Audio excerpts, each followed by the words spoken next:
Assalamualaikum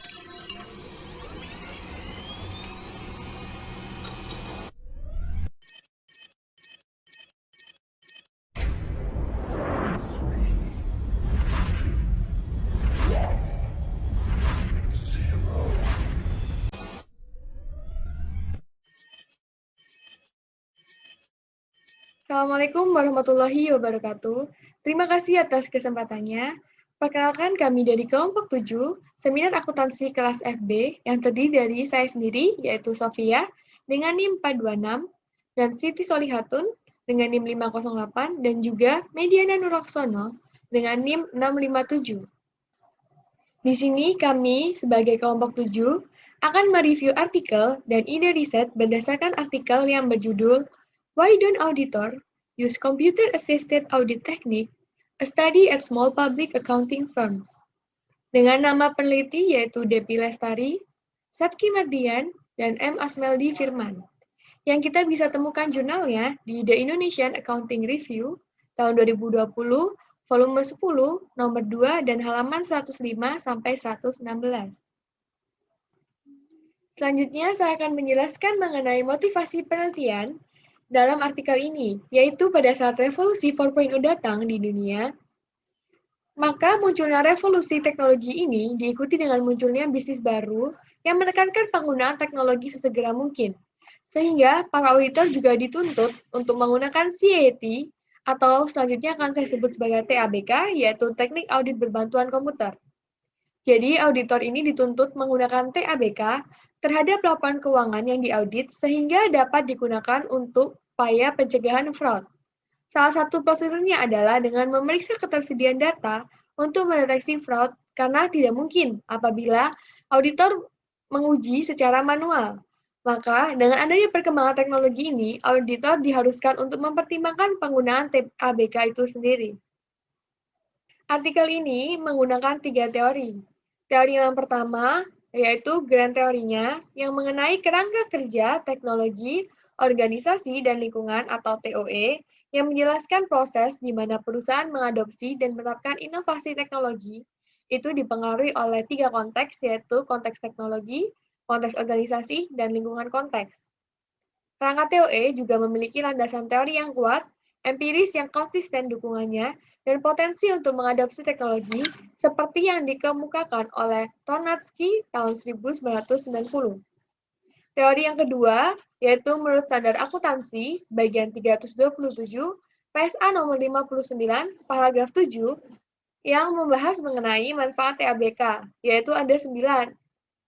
Apa saja? Yaitu menguji detailnya dari transaksi saldo dana, pertunjukan prosedur tinjauan analitis, menguji kontrol, menguji kendali atas kendali aplikasi sistem informasi komputer, mengakses file, mengelompokkan data berdasarkan kriteria tertentu, mengatur file, pembuatan laporan, dan membuat persamaan dengan operasi rasional.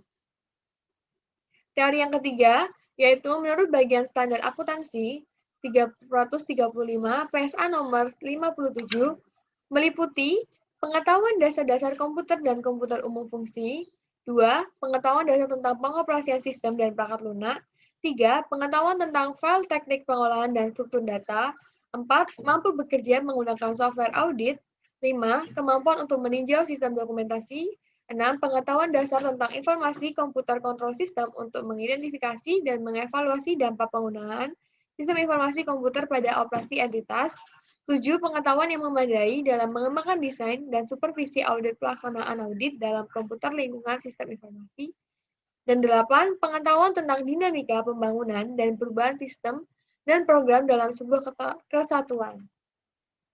Selanjutnya, yaitu tujuan penelitian ini dalam pembuatan artikel, yaitu menguji apakah adanya pengaruh teknologi, organisasi, dan lingkungan terhadap penggunaan teknik audit berbantuan komputer atau TABK, seperti teori yang digunakan oleh penelitian ini, yaitu teori TOE.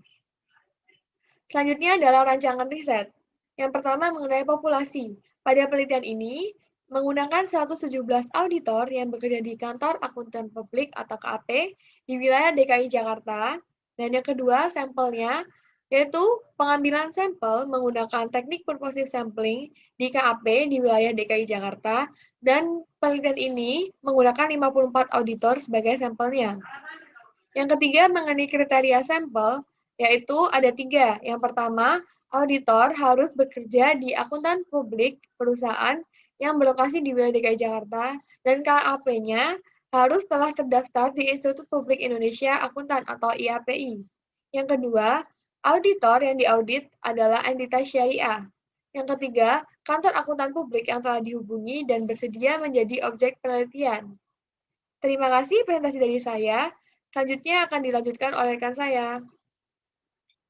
Baik, terima kasih atas kesempatannya. Perkenalkan, nama saya Siti Solihatun dengan NIM 2018-310-508. Saya di sini akan melanjutkan presentasi dari rekan saya, yaitu mengenai rancangan riset yang sebelumnya sudah dilanjutkan. Nah, di sini itu ada variabel independen, variabel dependen, dan teknik analisa yang digunakan. Variabel independennya sendiri yaitu ada teknologi, organisasi, dan lingkungan. Sedangkan untuk variabel dependennya terdapat TABK atau teknik audit berbasis komputer. Nah, teknik analisa yang digunakan itu data itu dikumpulkan melalui kuesioner dan dianalisis menggunakan pendekatan partially square atau PLS, structural equation modeling atau SEM, dan parallel square atau PLS. Kemudian selanjutnya adalah hasil riset. Nah, hasil ini menunjukkan bahwa teknologi, organisasi, dan lingkungan atau TOL ini tidak memiliki pengaruh signifikan terhadap penggunaan TABK. Karena yang pertama itu mengenai akses teknologi. Nah, akses teknologi yang mudah dan cepat, sistem tidak didukung oleh sumber daya yang baik. Misalnya seperti kemampuan dan keterampilan pengguna yang tidak memadai dan tidak ada auditor yang memiliki sertifikasi terkait dengan penggunaan audit TABK. Kemudian yang kedua itu karena objek. Nah, objek di sini ini berasal dari KAP menengah ke bawah. Oleh karena itu, dukungan dari KAP itu rendah. Selain itu, juga anggaran untuk pengadaan perangkat lunak dan pelatihan yang terkait dengan TABK itu kecil. Kemudian yang ketiga itu karena lini bisnis klien. Nah, lini bisnis klien ini yang diaudit perusahaan tidak menentukan apakah itu perlu menggunakan audit yang berbasis teknologi informasi atau tidak. Dan belum ada standar yang membutuhkan penggunaan TABK.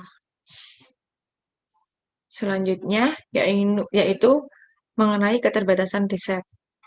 Nah, yang pertama, pada penelitian ini menggunakan kuesioner dalam pengambilan data dan ada beberapa kuesioner yang tidak sesuai dengan kriteria dari sampel. Nah, ini mengakibatkan hasil dari riset itu tidak akurat.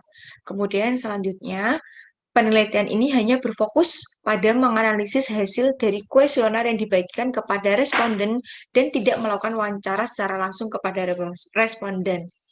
Dan ini juga akan berakibat unsur bias dalam pengisian kuesioner ini dapat terjadi.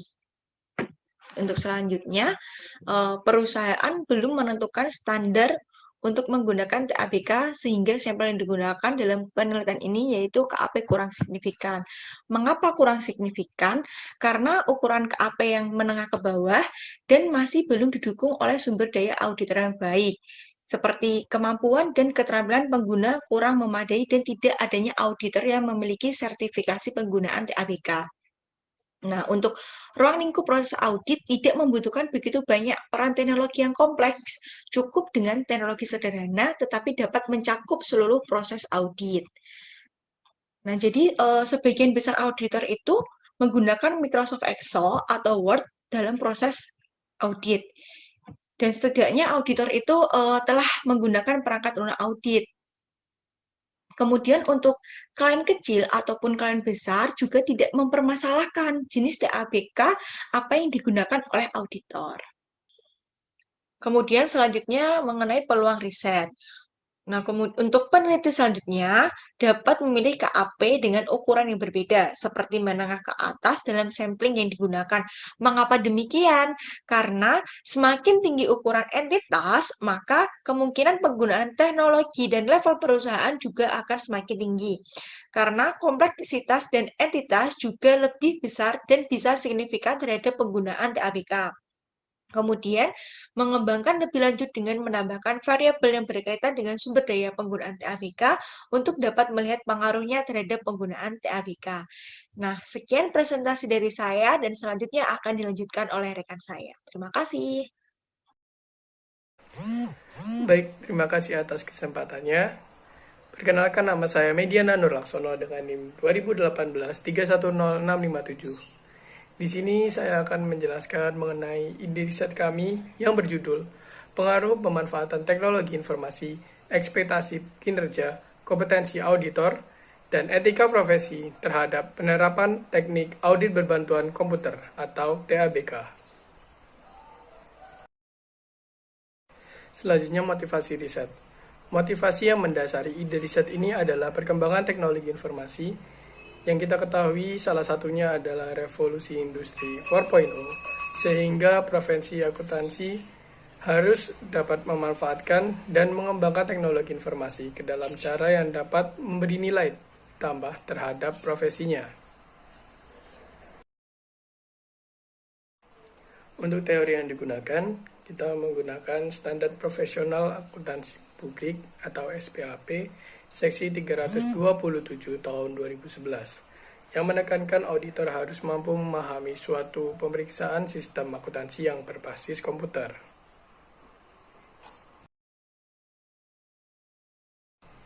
Untuk selanjutnya yaitu tujuan penelitian. Tujuan dari penelitian ini yaitu mengetahui pengaruh pemanfaatan teknologi informasi, ekspektasi kinerja, kompetensi auditor, dan etika profesi terhadap penerapan teknik audit berbantuan komputer atau TABK. Baik, selanjutnya adalah rancangan riset. Variabel dependen yang kita ambil adalah penerapan teknik audit berbantuan komputer atau TABK. Lalu untuk variabel independennya kita merubah dari penelitian sebelumnya yaitu pemanfaatan teknologi informasi, ekspektasi kinerja, kompetensi auditor, dan etika profesi. Kenapa kita merubah variabel independennya? Dikarenakan variabel independen pada penelitian sebelumnya tidak ada yang signifikan terhadap TABK. Lalu untuk selanjutnya adalah sampel. Sampel yang kita ambil juga berubah, yaitu auditor KAP Jawa Timur. Kenapa kita merubah menjadi KAP Jawa Timur?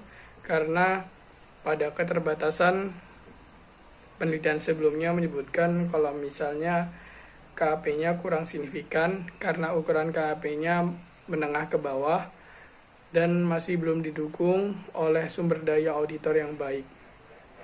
Sehingga kemampuan dan keterampilan pengguna kurang memadai dan tidak adanya auditor yang memiliki sertifikasi terkait dengan penggunaan TABK ini. Lalu, teknik analisis data yang kita gunakan adalah regresi linear berganda. Sekian presentasi dari kelompok kami. Mohon maaf bila ada salah kata. Saya tutup. Wassalamualaikum warahmatullahi wabarakatuh.